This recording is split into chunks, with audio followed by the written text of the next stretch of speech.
La cavidad bucal. Algunas de las generalidades que hay en la cavidad bucal es de que la boca es una cavidad de tipo virtual que se encuentra ocupada en su gran totalidad por el órgano lingual. A su vez, la cavidad bucal está limitada hacia adelante por los labios, hacia atrás por el istmo de las fauces, hacia arriba por la bóveda palatina y hacia abajo por la lengua y piso de la boca. Algunas de las funciones de la cavidad bucal son la masticación y trituración de los alimentos, así como también la fonación de las palabras.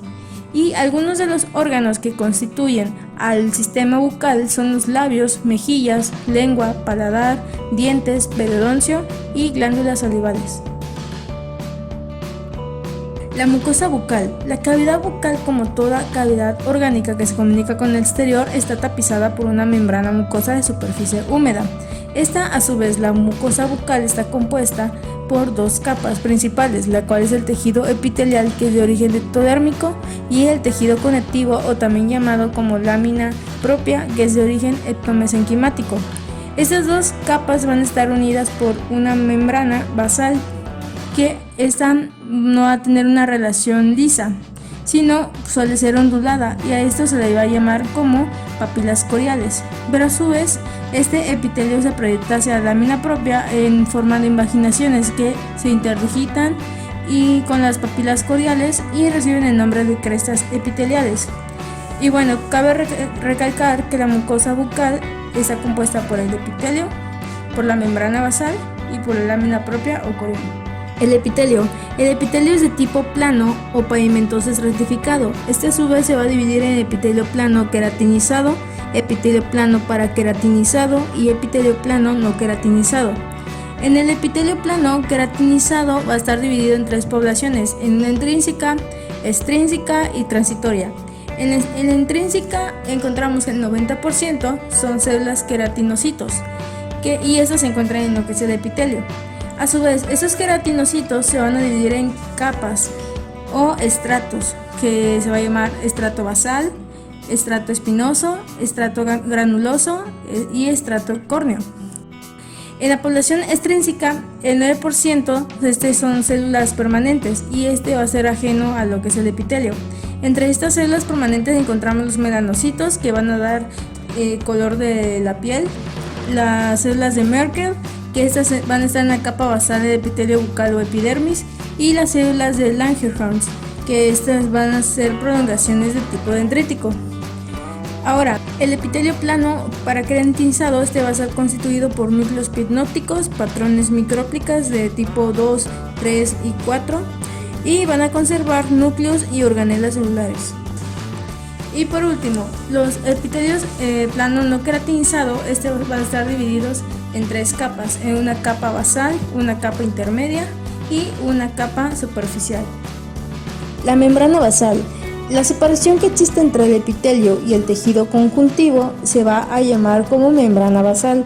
Esta va a estar constituida por dos regiones principales, las cuales son la lámina basal y la lámina reticular. La lámina basal va a estar sintetizada por células epiteliales y la lámina reticular va a ser elaborada por células de tejido conectivo. La lámina basal también va a constar de dos estratos, la lámina lúcida y la lámina densa. Estas van a tener un grosor de 50 nanómetros, y estas estructuras se van a interpretar intraestructuralmente. En la lámina lúcida, esta va a detectar preferentemente lo que es la laminina y dentactina, mientras que en la lámina densa va a detectar lo que es el colágeno tipo 4 y el parasulfato, así como también la fibronectina. Ahora, en la lámina reticular, esta va a ser constituida por fibras inmersas en una matriz de glucosaminoglicanos, y estas van a tener dos tipos de fibras de la lámina reticular, las cuales van a ser las fibras de anclaje y las fibras reticulares. Las fibras de anclaje, estas son fibras de colágeno tipo 7 que se van a disponer formando brúcleos que originan y finalizan en la lámina densa. Y las fibras reticulares, estas van a ser fibras de reticulina y se disminuyen paralelamente en el epitelio entre las fibras de anclaje. Ahora, algunas de las funciones de la membrana basal va a ser la fijación del epitelio con el tejido conectivo. Otro va a ser el filtro, otra función va a servir como un filtro molecular y como una guía de migración celular al momento de la cicatrización. La lámina propia o corión, esta es una lámina de tejido conectivo que es de espesor variable, que confiere sostén y nutrición a lo que es el epitelio. Esta está formada por células como los fibroblastos, los macrófagos, los linfocitos y células cebadas. También podemos decir que esta está formada por fibras colágenas, que estas fibras colágenas resisten las fuerzas de tracción y tensión y evitan deformaciones de la mucosa. Igual las fibras elásticas, estas son encargadas de volver al epitelio a la normalidad después de que se haya actuado sobre él o haya una tensión. Y tenemos igual las fibras reticulares, que estas refuerzan las fibras reticulares que refuerzan la pared de los vasos sanguíneos. En la lámina propia o corión, en esta se adhiere directamente a lo que es el periósteo y recubre a la submucosa, y también es rico en inervación. La submucosa está formada por tejido conectivo laxo destinado a unir a la mucosa de los tejidos subyacentes. También este puede existir como una capa separada y bien definida, o faltar cuando el corión está firmemente adherido a la estructura ósea subyacente. En esta capa se puede encontrar lo que son las glándulas salivales, vasos y nervios, y también el tejido adiposo. Como había mencionado anteriormente, esta submucosa está formada por tejido conectivo, que este tejido conectivo va a variar dependiendo a su espesor y su densidad. Características clínicas en relación con la estructura histológica. De las variaciones de los tres componentes estructurales, los cuales son el epitelio, el corión y la submucosa, dependen el color y el aspecto de la mucosa bucal. El color va a depender esencialmente de tres factores, los cuales son el espesor y grado de queratinización del epitelio, la densidad del tejido conectivo, la presencia de pigmentación melánica. Mientras que el aspecto va a estar condicionado con la textura del tejido conectivo y por la presencia o no de papilas demoformas. Y en este vamos a encontrar y vamos a tener en cuenta lo que es el tipo de epitelio, la densidad y estructura del corión y la existencia o no de la submucosa. Clasificación histotopográfica y funcional de la mucosa. La mucosa se va a dividir en tres tipos principales, los cuales son la mucosa de revestimiento, la mucosa masticatoria y la mucosa especializada. La mucosa de revestimiento esta va a cumplir con una función de protección y va a estar formada por epitelio de tipo no queratinizado, con un corión laxo o semilaxo, y presenta una submucosa bien definida. Esta mucosa se va a presentar en lo que son las mejillas, labios y lengua. Ahora, en la mucosa masticatoria, esta va a estar sometida directamente a la fuerza intensa de fricción y presión originadas por el impacto de la masticación, y este tipo de mucosa se va a encontrar en lo que es la encía y paladar duro. Y por último tenemos a la mucosa especializada. Esta recibe el nombre porque aloja los botones gustativos, y ese va a tener la función sensitiva destinada a la recepción de los estímulos gustativos, los cuales van a estar relacionadas a lo que son las papilas linguales, como son en estas van a estar relacionadas las papilas linguales, como lo son los fungiformes, las foliadas y calciformes. La histofisiología general de la mucosa bucal, esta va a consistir en lo que es la movilidad, la sensibilidad de la mucosa, la protección, la digestión, la absorción y por último la excreción. En la movilidad encontramos que la mucosa bucal esta asegura la movilidad de los órganos.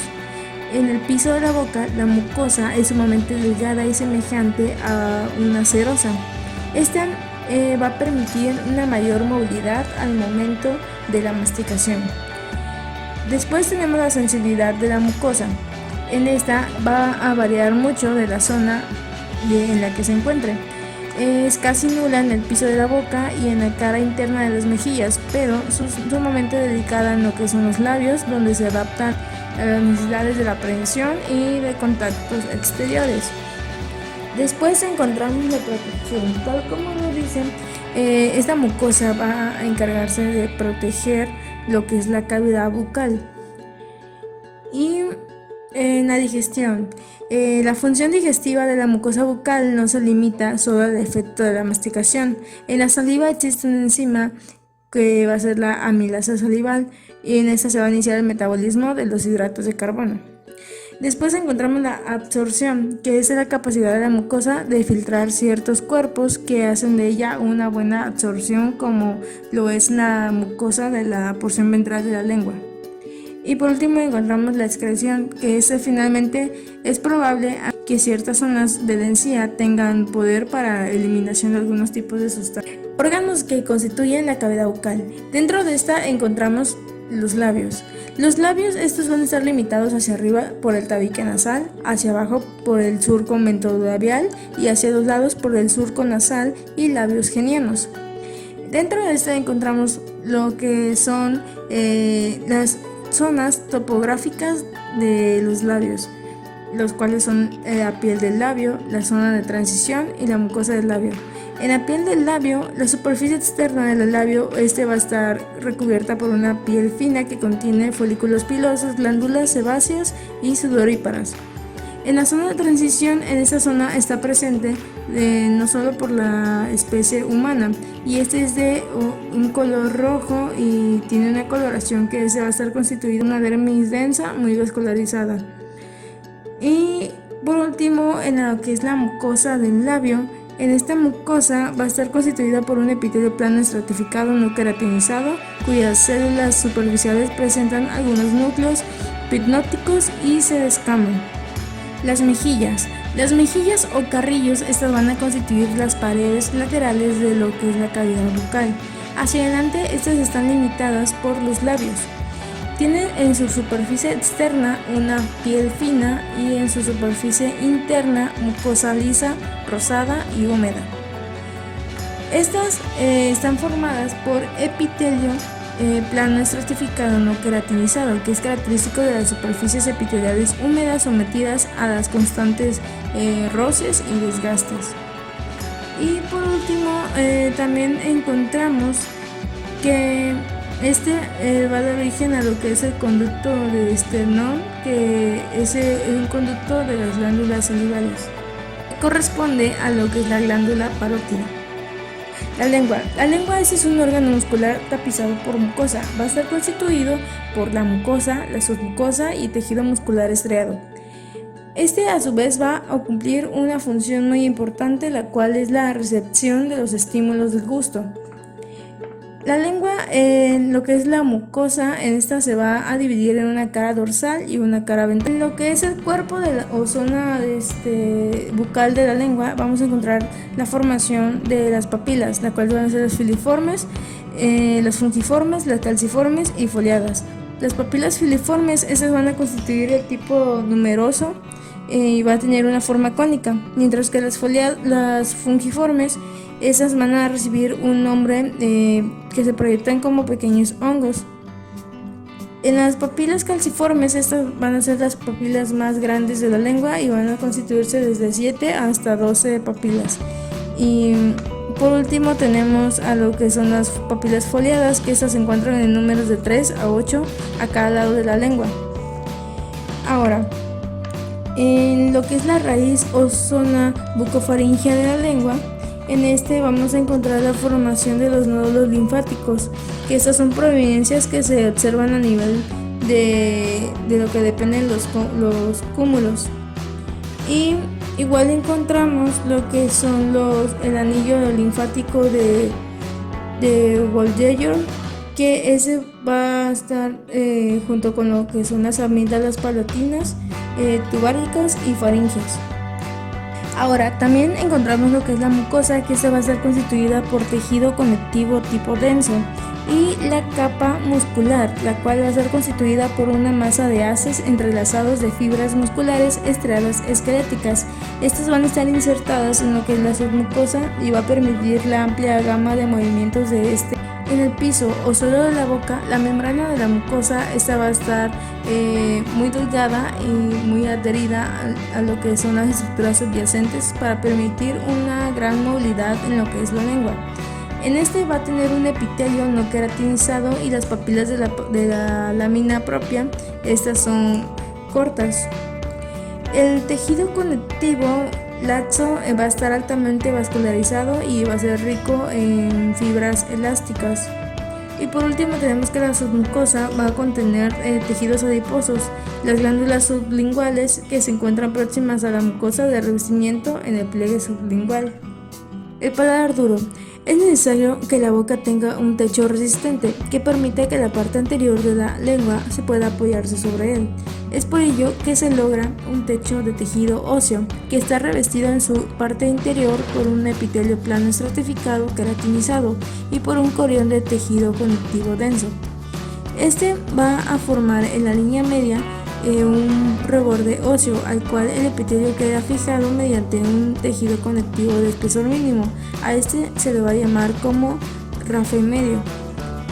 Después encontramos lo que es la papila palatina y bueno, igual encontramos lo que son las rugas palatinas, que estas son elevaciones de la mucosa que en número de 2 o 6 se extiende en sentido transversal desde la papila palatina hacia la que es la periferia. El paladar blando o velo de paladar.